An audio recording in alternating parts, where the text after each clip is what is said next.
wait is almost over. Ho-Chunk Nation releases new details about its casino in Beloit, with construction expected to start this fall. 23 News reporter Sydney Stoffregan talks to Beloit leaders who say this casino will change the city's tourism landscape for years to come. More than 1,500 slot machines, dozens of table games, and multiple food and beverage outlets will all exist on the casino floor. With an attached 18-story hotel, city leaders say Rock County is about to get something historic. It's been a long road. Beloit prepares to roll the dice on a new casino that will bring more than $3 million in revenue each year to the city. Despite being less than half an hour from Rockford's Hard Rock, Ho-Chunk Nation consultant Colin Price says both casinos can easily coexist. In terms of the gaming market, we see our competitors elevating their game, which is how it should be.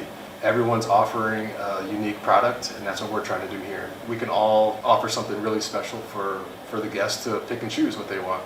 The casino is expected to bring more than 1,500 jobs to Rock County, a percentage of which will be filled by Ho-Chunk tribe members. City Manager Jerry Gabrielatos believes these new opportunities will make Beloit an attractive place to live. With this, it's not just the casino, it's the hotel, it's the convention center, it's the restaurants that will be there. I mean, this creates a sort of spectrum of opportunities all in one place, combined with everything that we already have here. Visit Beloit CEO Celestino Raffini says Beloit's tourism will be able to compete with any other destination in Wisconsin. He says this could be the largest economic development project in Rock County history.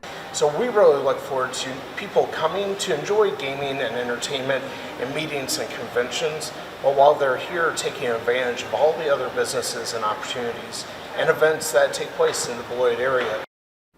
Monday, the building application is expected to move through the city. Price says assuming all permits are approved, construction is expected to be complete in 2026.